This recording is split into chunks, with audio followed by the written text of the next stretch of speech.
¿Qué tal, queridos amigos? Dentro del absurdo del calendario electoral, ya saben ustedes que el viernes comienza la fase de entre campañas, una cosa que no tiene razón de ser. Pues bien, entre este absurdo destacan los cierres de precampaña. En febrero ya se registrarán las candidaturas para que comiencen las campañas definitivas el 1 de marzo. En los estados van a cambiar un poquito los días porque hay incluso entidades en donde comenzarán las campañas hasta abril, con muy poquito margen de maniobra para llegar a las elecciones del 2 de junio, en las que esperamos una gran concurrencia de mexicanos para acabar con la cuarta transformación.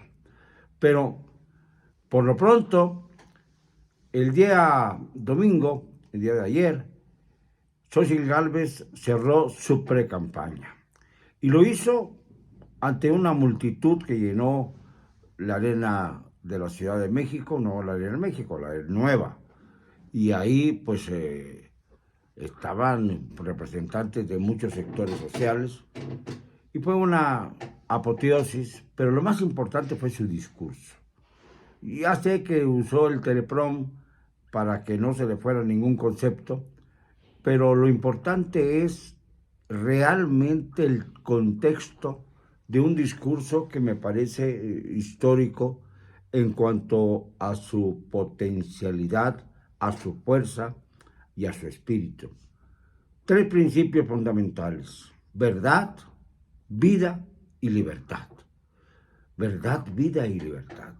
Te he dicho pronto, pero qué difícil es alcanzar la plenitud de la vida, la verdadera actitud de ejercer la libertad con toda la fuerza del espíritu y sobre todo decir siempre la verdad. No mentir, pero desgraciadamente esa frase de no mentir se la adjudicamos al señor López, que no ha hecho más que mentir. Ya sabemos que las tres facetas del gobierno de López Obrador han sido un verdadero fracaso, pero ayer las puntualizó con una claridad meridiana Xochitl Gálvez. Dijo, entre otras cosas, que en materia de corrupción no luchó el gobierno a favor de los López, a favor de los pobres, perdón, sino a favor de los López, de él y de sus hijos. Esto es el nuevo concepto de corrupción: aparentar que se hace una cosa y hacer otra por la espalda. El discurso de Xochitl debe ser enmarcado porque lo dijo además con un énfasis que le rebosaba el corazón y ante una multitud que escuchó pacientemente y aprobó con sus gritos constantes las frases que la señora candidata prácticamente ya decía. Y hablaba de todas las cosas que debemos superar. Entre ellas, la manipulación colectiva, el estar con los ojos vendados, el no querer entender por no razonar lo mucho grave que ha tenido este gobierno, la sombría situación en la que están millones de mexicanos que además creen en la redención porque les llegan algunos centavitos cada mes, o cada 2 meses, o cada 3 meses, dependiendo de las fechas que las maneja a su gusto el señor López para que parezcan que son más de lo que en realidad son, y así poder maniobrar con la voluntad del colectivo, de aquellos que reciben estas, no digo limosnas, porque no lo son, sino estos bonos que de alguna manera ayudan brevemente, escasamente, a quienes las reciben, los adultos mayores, los niños, esto no tiene justificación, los incapacitados, los discapacitados, en fin. Sí, el proyecto tiene mucho de social, pero no se complementa en la práctica, no se cumple en la práctica. Y esto, amigos queridos, nos revelan claramente que debemos modificar el estado de cosas, que es necesario cambiar. Ahorita hablar de continuidad es caer precisamente en lo que tanto ha rechazado el señor López, el conservadurismo. No se puede mantener la situación en la que vivimos cuando sabemos todos que es contraproducente hacerlo, que sencillamente estamos atrapados en un mundo político en el que nada es lo que parece. Las riñas entre los partidos políticos, incluyendo los de la alianza opositora, nos marcan que el derrotero debe ser buscar a los candidatos que verdaderamente representen el sentir del pueblo mexicano. Habrá muchos candidatos a diputados, senadores, a gobernadores que nos resulten repulsivos. A esos sencillamente hay que voltearles la espalda.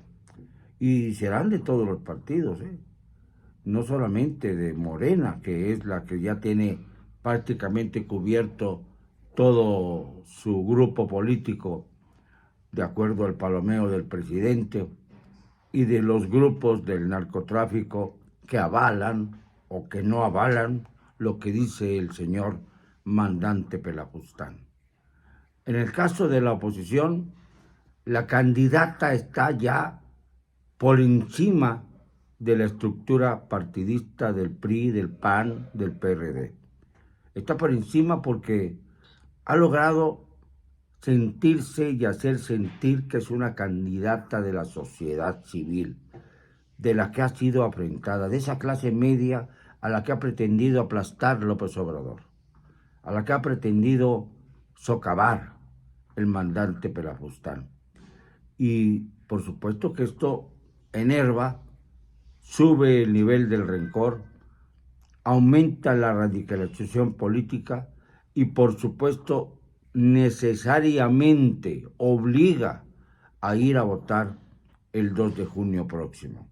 Ya falta muy poco, pero es muy interesante ver cómo el caballo de Xochitl ha alcanzado ya al poderoso tanque estatal de Claudia Sheinbaum. Sí, se está preparando una elección de Estado y tenemos que romper ese curso con valor, con presencia y sobre todo con conocimiento de causa, conociendo hasta dónde puede llegar una candidata u otra, o el señor que se lanzó por el Movimiento Ciudadano para hacer la de Esquirol de alguna de las fuerzas políticas. El señor Álvarez Maínez, que francamente no sé qué timón va a tomar, porque si toma el timón de el pobre diablo del gobernador de Nuevo León, que se basa fundamentalmente en el paseo de su hermosa esposa Marianita Rodríguez como elemento fundamental de lanzamiento, y para todo tiene que estar con ella, desde tomar las cervezas amablemente para postular a su candidato, que para atraer inversiones a la mala o a la buena. De esto ya hablaremos más tarde.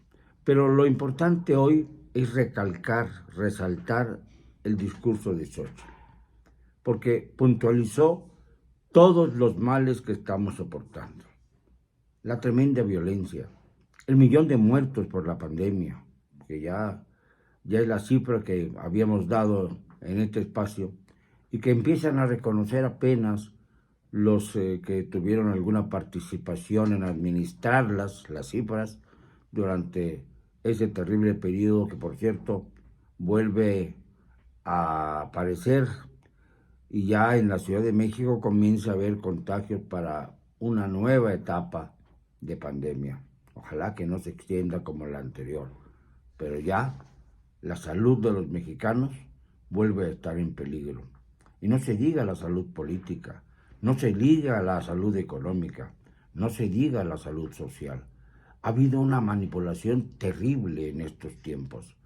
Ha habido una mentira tan atroz reiteradamente en cada mañanera que si no despertamos nos hundiremos en el sueño fatal de la muerte cívica, de la muerte definitiva. Porque un hombre que no tiene futuro y que no se construye su futuro está muerto en vida. No me van a callar. Y lo digo con cero cobardía.